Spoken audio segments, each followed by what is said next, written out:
right. Thanks for being here again. We are in our this will be the third message in our stewardship series. Every January, we don't have a lot of traditions. We have a few. One of them is Super Soul Sunday. You don't want to miss that. But the other one is that we usually take the first month of January every year and talk about stewardship. Now, stewardship, I know, is probably a word that you only hear in church these days, and I've really struggled with, we should, modernize this word and call it a manager, but it just doesn't have the same punch. So I like stewardship.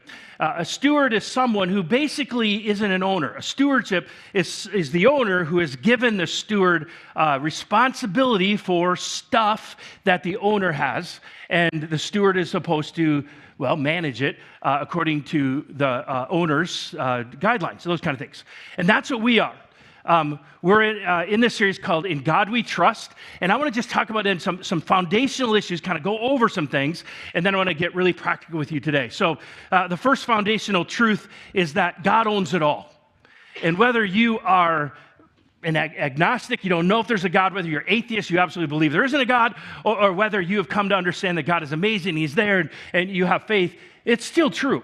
Everything that we have control over in terms of stuff, whether it's our time, whether it's our abilities and talent, whether it's our money, it's all on loan. You can't take it with you. God owns it all, and that never changes. What God does is He entrusts us for a number of years with His stuff to manage, to be stewards. So whatever the size pile of your resource, whether your pile's small, medium, or large, or however you define it, it doesn't really matter. Whatever pile you have, it's all on loan from God to you. We are not owners, we're stewards. Second thing that we talked about, Jesus taught this very important principle. It's so important to understand. He revealed to us that basically our money, right? Our money doesn't follow our hearts.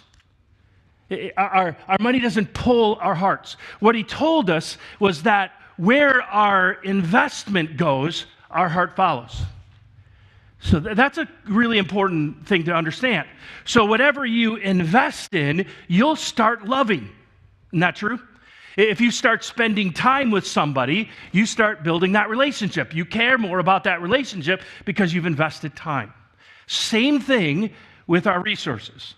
So we know, being that, remembering that our heart follows our money, it is wise to invest in a way that will cause us to pursue God, live free, love people, impact our world. Those are the four things that we talk about a disciple gets to do. And so it's just wise to know that where you spend your time and where you invest your resources, you're going to start loving more. And the values that we have is we want to pursue God. We want to be people who live free. We want to be people who love people. We want to be people who impact the world. Then we would be wise to invest in things that cause that to happen in our lives. So that's how that works. So third thing that we've learned is that in the scripture, in the wisdom literature, there's different categories of people. There's big three of them. There's a few other ones. But the big three categories that wisdom literature says there are three kinds of people. You're either a fool, you're unwise, or you're a wise person. And it's really important as you read those to understand this is how the Proverbs talks and how he begins to inform us. So a fool is someone who has no regard for God and no regard for their neighbor. They live their life like they're the ones that all that matter. They don't have to answer to God. They don't have any regard for God, and they don't have a regard for anybody else. Everybody else serves them. They don't serve other people. That's what a foolish life is. That's a fool. An unwise person, that person has a regard for God and has a regard for their neighbor, other people, but they just don't know best practices that will help live that out. So they need to learn some best practices so they do have their life reflects a high regard for God and a love and high regard for other people. So they have the regard, they're just unwise. A wise person not only has a high regard for God and a high regard for their neighbor, but they also know some best practices so they can experience the abundant life that Jesus makes possible. They know how to make it work. It is good to be wise. In fact, some of the first Proverbs says, seek her out as if she was gold. Wise or wisdom is so important. Live your life with a high regard for God and a high regard for your neighbor, and at least if you do that, you'll avoid being a fool. So, the fourth foundational principle that we've learned here is we discovered from Scripture is this thing called the tithe. That's the choice to tithe is primarily a heart matter long before it's a money management matter. We learned last week from Pastor Robert Morrison. He did an amazing job about the principle of first things first and all of that. So I'm not going to go over a lot of that, but that was super helpful. Now, if you take all these four things, and if you kind of get them and you go, okay, I got them, I'm lining things up, I got them in my understanding and the way I see things, I want to have high regard for God, high regard for people, and I'm a steward, all those things. If you grasp these foundational principles, then what I would suggest to you is that financial freedom is really easy. It's almost automatic. There's some things you got to know. There's some best practices you need to go after. But once you see them as good practices, you're like all in because you have that good foundation. With these truths as your foundation, money, it's easy to win with money. So that's what we've done in the last couple of weeks.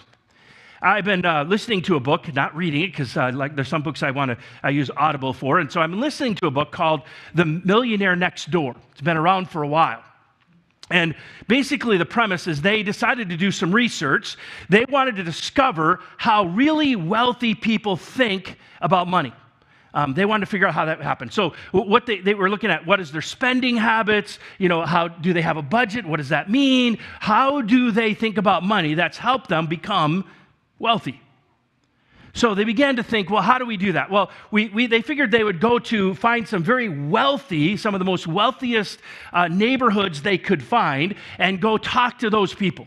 So they said they must got it down. I want to do the research with them because they're wealthy, at least it looks like it, and so they'll know. And so what they began to do is they began to look at that and began to ask questions to those very wealthy neighborhoods. And what they found was they had a whole bunch of people who had a whole bunch of stuff, but not very much money. And they're like, this is weird. This is not what we expected to find. Because they, while they appear wealthy, are really basically financially in trouble. Something like that. In just a minute. What they discovered is that there are some people who we could refer to as pretenders. It's a good word. They have the home, they have the car, they have the toys, they have all the look of someone who is wealthy, and they have a big pile of stuff, and along with that, they have a huge pile of debt and no money. And that surprised them. So they're like, wow, that's not what we expected to find. That's certainly not the millionaire kind of thing that we were looking for. So then they decided, what about the middle class? Maybe we could do some research there. So they went and found some of the upper middle class homes, and they began to talk to people like that. And what they discovered is this group of people they now call the millionaire next door. You see, these average-looking people who don't look like they're super wealthy, don't have all the symbols and all the toys, what they found out is that they actually have money, and they were doing something that's really unusual. They discovered that they did this thing called living beneath your means. It's wild. It's a crazy idea. If you're not sure what that means, let me kind of explain it. What they found is that these people who had actually a lot of money, not a much debt, and they were looking normal, like average people, they said these average-looking people, they had a habit. They had a habit, listen to this, of not spending what they didn't have.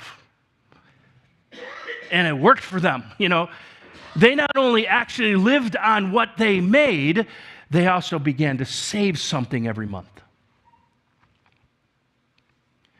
They oftentimes bought used cars. They stayed in the home for years and years and years so they could get that thing paid off. And they simply took out of what they made, and they took a little bit of it, and they invested it over a number of years. what I think we have going on in our culture is that there are a lot of Americans today who are pretenders. They are pretending that they have the lifestyle. Look at the vacations and the home and all the toys. But they really can't afford it. And they're just one paycheck away from losing it all. Proverbs 13:7 says this. He says, some of you who are poor pretend to be rich. Others who are rich pretend to be poor.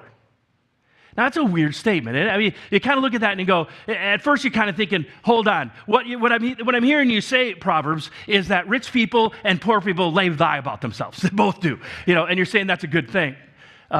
Remember that Proverbs is wisdom literature. It's not so much about right and wrong, morality, although morality's in there. It's more about best practices. And they're trying to hold up one group of people who probably could be categorized as foolish and another people who are categorized as wise. And so in this statement, they're saying, I think, people who are truly rich don't need other people to know it. Because they're okay. Let me show you another one. Proverbs 12:9 says this. Better to be an ordinary person with a servant than a self-important but have no food. Same thing here. But I think both these proverbs are basically calling out what we could call, in the books kind of begin to hit at, is this group called pretenders. It's like, don't be one of those. What do we have in our country? It has been suggested, I've grown up with this, maybe you have to, there's like the haves, right? We have that group in our community, and we have the have-nots, right? There's those who have and those who have not, and politically sometimes we're used to fight each other and all those kind of things. I don't not really get into the politics of that, but what I want to actually suggest to you is that the Millionaire book and Proverbs suggest there's actually another group. So there's the haves, there's the have-nots, and then there's the not-yets. You'll get this. These people who have acquired all kinds of stuff have not yet paid for it. And because they use credit cards to acquire this stuff, they look like they're doing well, but the reality is, as I said, they're just one paycheck away from disaster, and they could lose it all. That is not a wise way to live. Let me show you another proverb. This is our key one for today. Proverbs 22:17 says this. This is from the English Standard Version, and it says this. The rich rules over the poor, and the borrower is the slave to the lender. This is so good. What they're basically saying is that these borrowers are of the not yet group. And Proverbs says that because they have this stuff, they've gotten into a relationship with creditors that basically is like a slave relationship. They're enslaved to the debtor. Proverbs 22:7 says, wisdom is all about how we live free. And so having control over a lot of stuff, having more toys than you do, doesn't mean they're living free. And it doesn't mean they're actually wealthy. In fact, behind the scenes, they're slaves. If you own more than you can afford, you're a slave. Try to build that.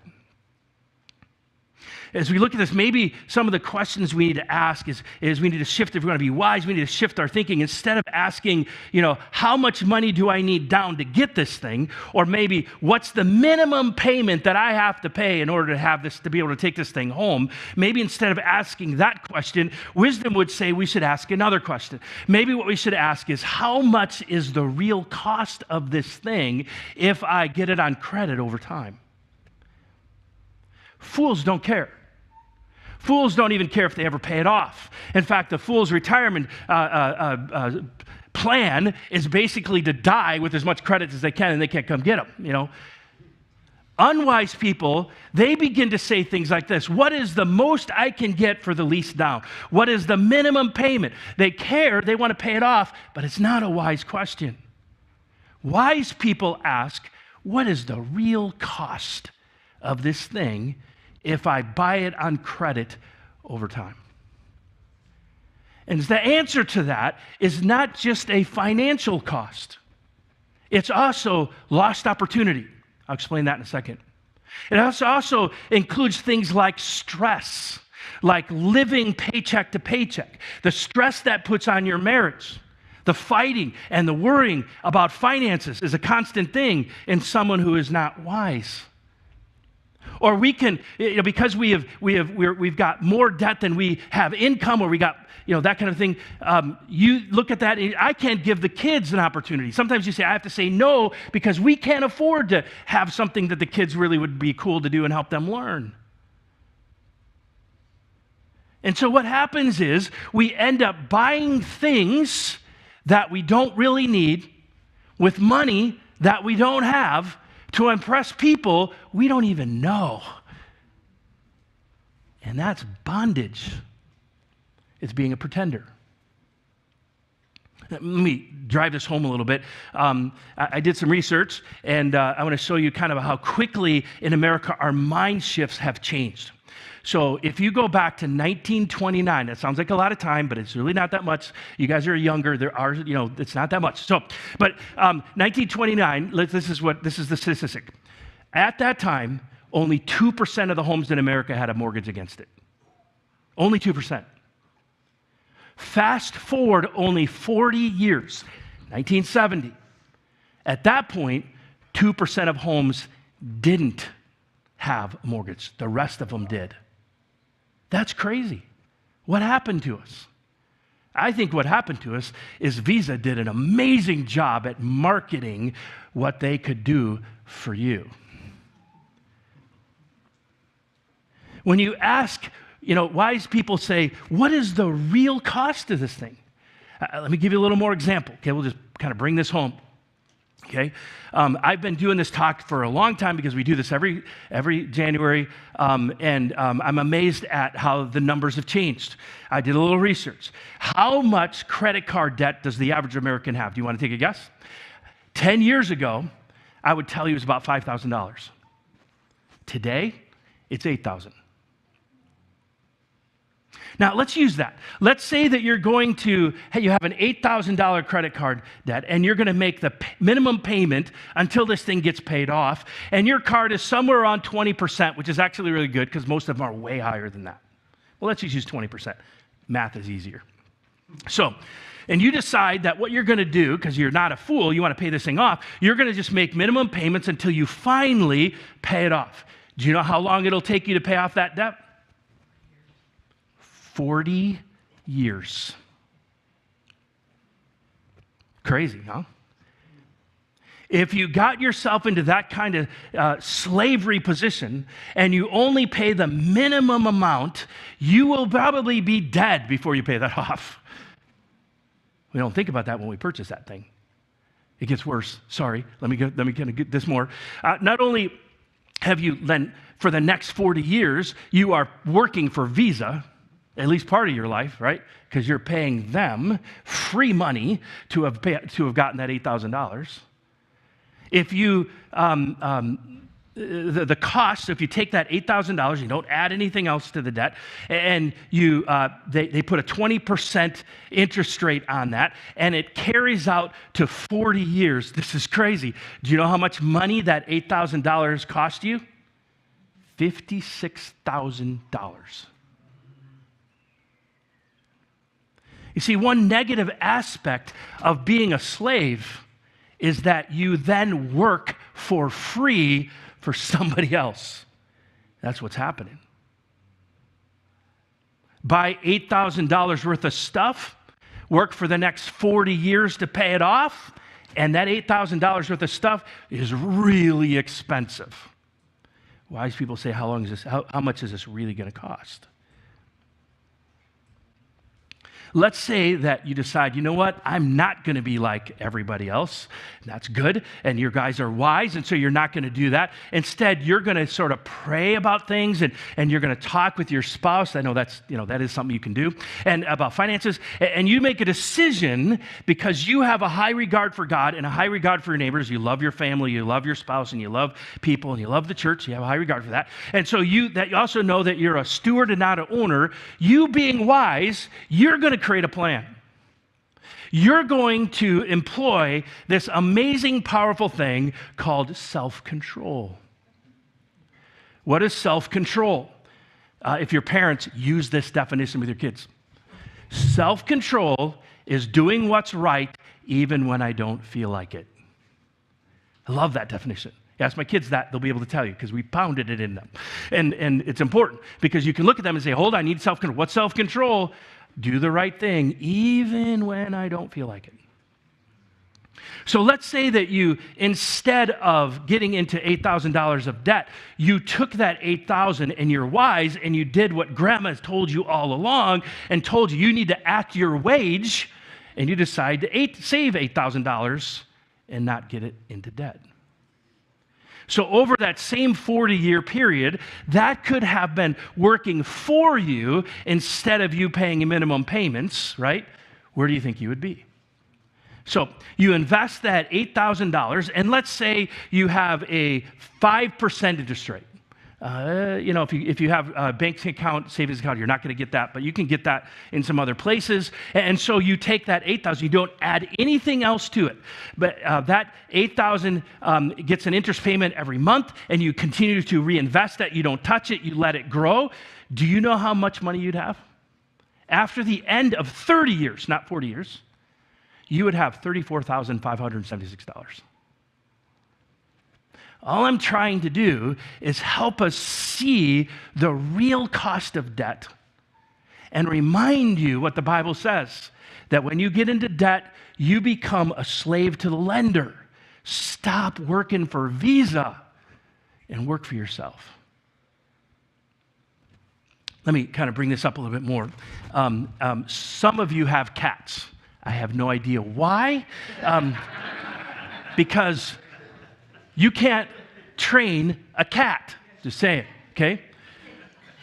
Some of you have dogs. You're good people, just saying. Okay, now, I know you're going to get me on that. Just kidding, okay? But here's the deal. You can train a dog. And now, some of you have dogs that you've trained, and some of them, when somebody comes into the door, they jump up, they click, they're all over that person. And you're thinking, don't you love my dog? Isn't he cute? And that person going, no, I wish you would train your dog, What does that have to do with stewardship? Do you know you can train your money? You can make your money behave. Some of us need to train our money. Do you know how you can train your money? This is so good. This is worth being here, okay? You can tell your money what to do by this amazingly powerful, magical thing called a budget. It's crazily powerful. Now, I need you to know that in my house, budget is a 4-letter word. I know it's 6 letters, but it's a 4-letter word. My wife hates that word. My wife, basically, when we started doing this, she said, I hate that word budget. It's way too restrictive. Okay, so what we don't have a budget. We don't, talk about the word that shall not be spoken. We say we have a spending plan. It's the same thing as a budget. Just don't tell her, okay? So, a spending plan, watch this, is a pre-decided plan telling your money where it's going to go. Brilliant. Pre-decide means that you decide before you get your money where it's going to go when it arrives. It's absolutely brilliant. Perhaps we could say that fools don't have a spending plan because they don't care. They have no regard for people, no regard for God. Unwise people don't know how to make their spending plan work for them. Wise people have learned best practices and have figured out how to use this spending plan for their good, and it's working for them. It's good to be wise. Let's build off this. Proverbs 25:28. Here's what it says. A person without self-control is like a city with broken down walls. Love this. Somebody would say, hold on, Pastor David. I know the Bible a little bit. There's nothing in there about stewardship at all. Oh, yes, there is. Let me show you, okay? Remember the definition of self-control. Self-control is doing what's right even when you don't feel like it. Here's the deal. The energy in your spending plan, the superpower that makes it work, is self-control. If you don't have self-control of your money, or basically any area of your life is like a city with broken down walls. Now, in that time, having a city with broken down walls means that you are vulnerable to your enemies and they're going to wipe you out. That means you're vulnerable to whatever comes at you. You're like the little kid at Walmart. You're going to hate me on this, so I'll just tell you up front. You know that kid who basically wants the toy or wants the candy bar and then begins to throw a fit for mom, and he continues to throw that fit until he gets what he wants. And, Mom, I want this. And mom comes along and says, Johnny, you don't need this. It's not good for you, and it's not in the spending plan. So the answer is no. But I want it. No, Johnny, but I really want it. And they just start throwing a fit. Well, that little darling, bless his heart, eventually exhausts mom, and she says something like this, okay, if you'll be good, I'll give it to you. What? Mom, what are you doing? You just taught your, and lovingly, little brat, how to be bad, right? Not how to be good. I know it's exhausting. Instead of helping them learn self-control, you taught them to learn that self-destructive behaviors get what you want when you want it. And in you come an adult, that's lethal. So you fast forward 20 years, and that little brat Johnny is inside of all of us. But now Johnny doesn't want a $2 candy bar. He wants a new boat. Or a new pair of shoes, or whatever. Same situation, way bigger problem. A person without self-control is like a city with broken down walls.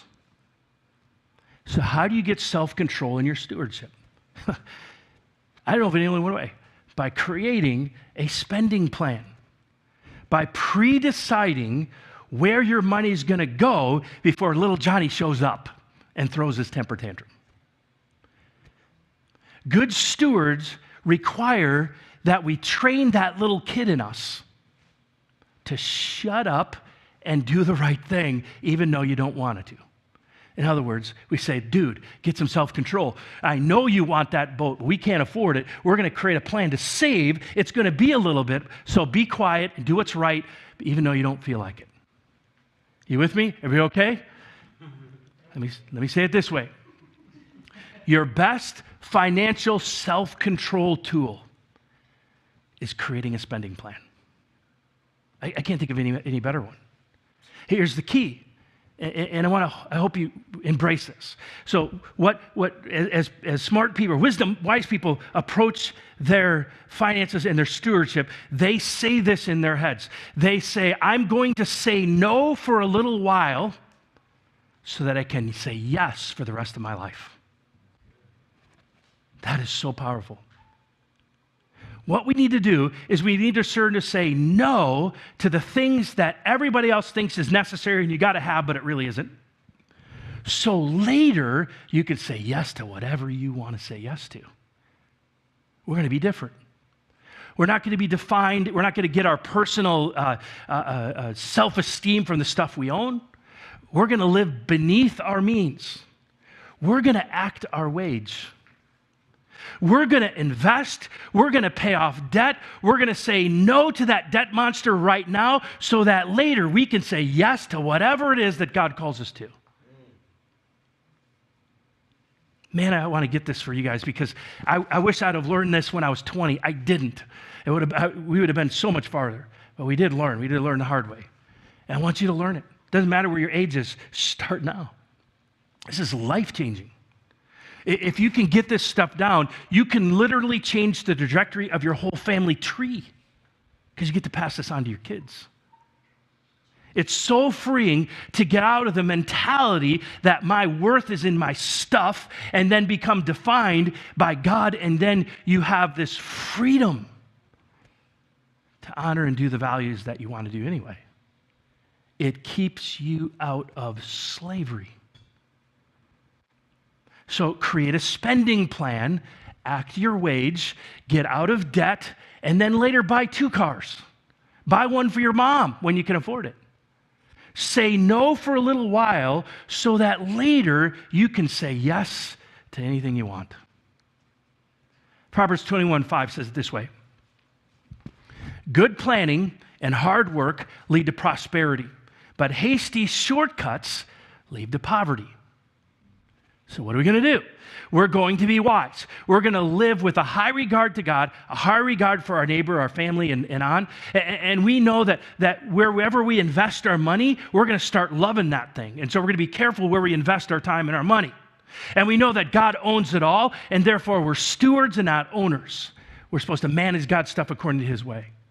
So we're going to create and increase what the Bible, with what God's given us, he entrusts, we're going to create an increase out of that, what the Bible often calls prosperity. Prosperity flows from 2 things, according to Proverbs 21:5. Hard work and good planning. What's good planning? A spending plan. Pre-decide where your money's going to go.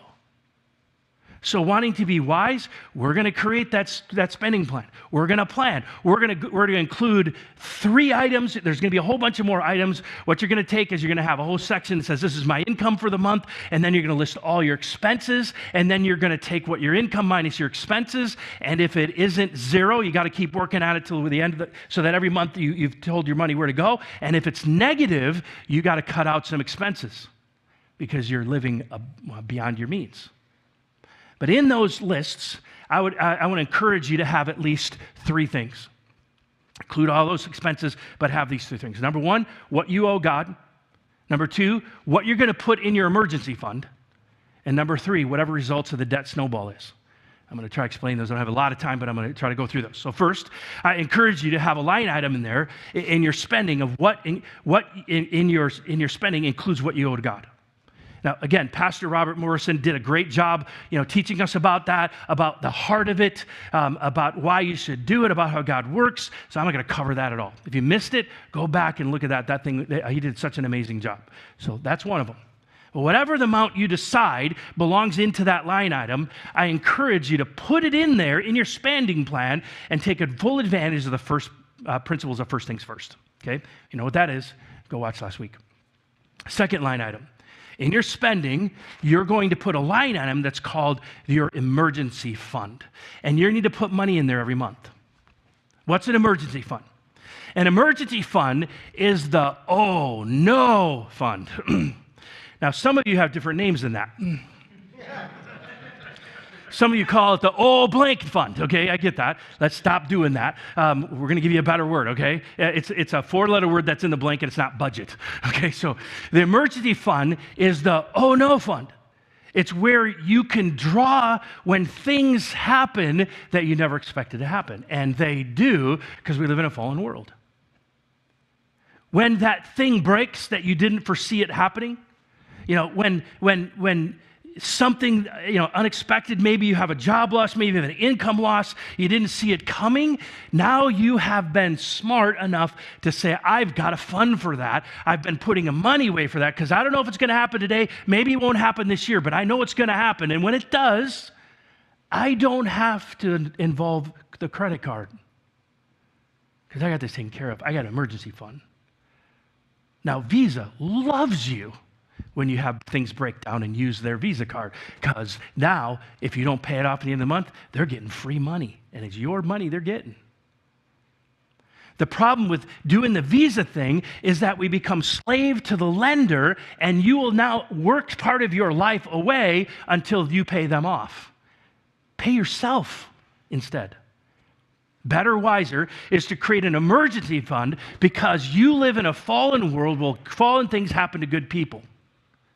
Wise people plan for that because it's going to happen, guaranteed.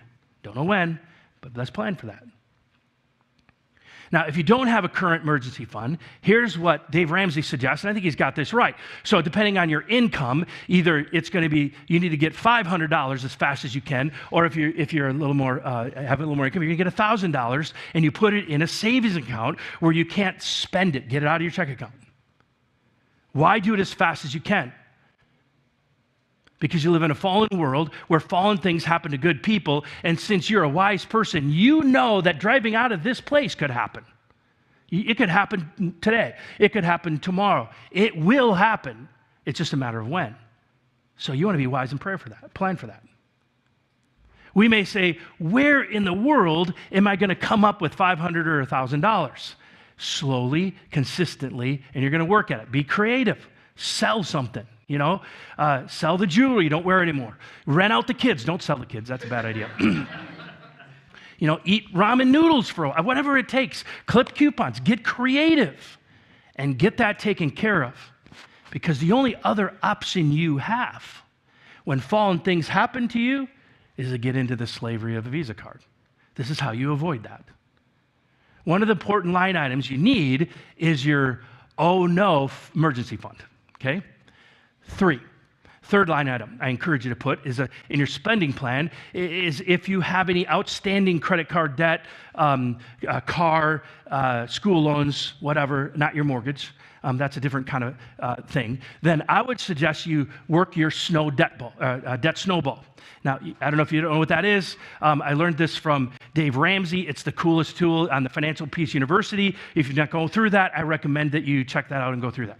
But basically, you take every credit card or every debt that you have, and you put it in order, and you start with the one that you owe the least, and you work your way down to the bottom one is the one you owe the most. Here's how the snowball works. So you take that very first one, and you work really hard to pay it off. Rent the kids if you can. That works out really good, okay? So whatever you can, you work really hard to get that paid off. And then you take the minimum payment that you've been paying on that first one, and you add that amount to the next one. And now you're paying the minimum payment that you had to pay, you've always been paying, and now you're paying a little bit more. And then the next one, you do the same thing, and the amount that you pay begins to snowball, and when you get to that big one, you got a really good chunk going at it. This is this debt snowball.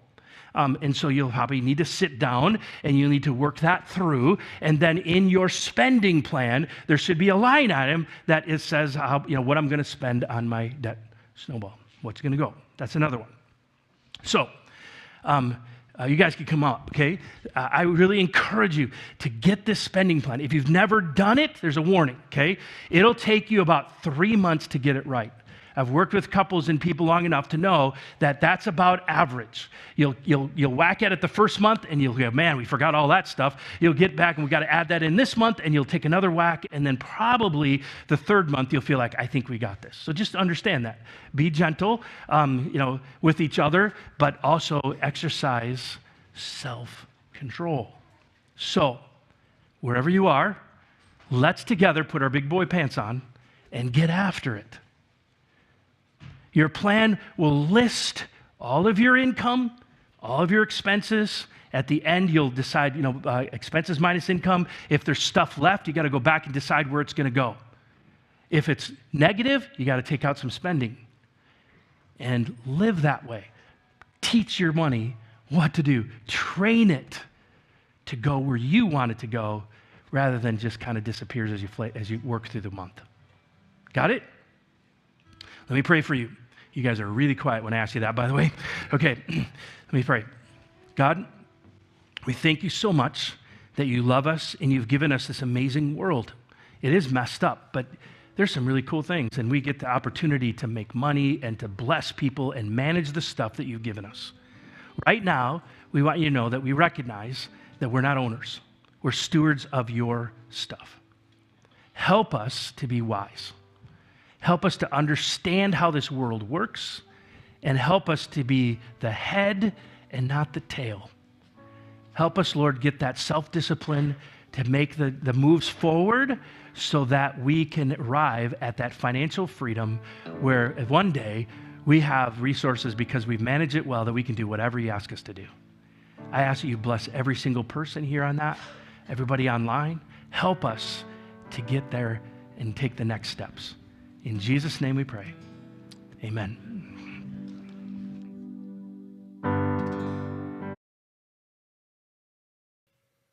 Hey, thanks for joining us and hanging in there all the way to the end. I hope that it was helpful. I hope there's something practical in there that you can actually use in your own money management. And most of all, I hope that somewhere along the line you heard God's voice.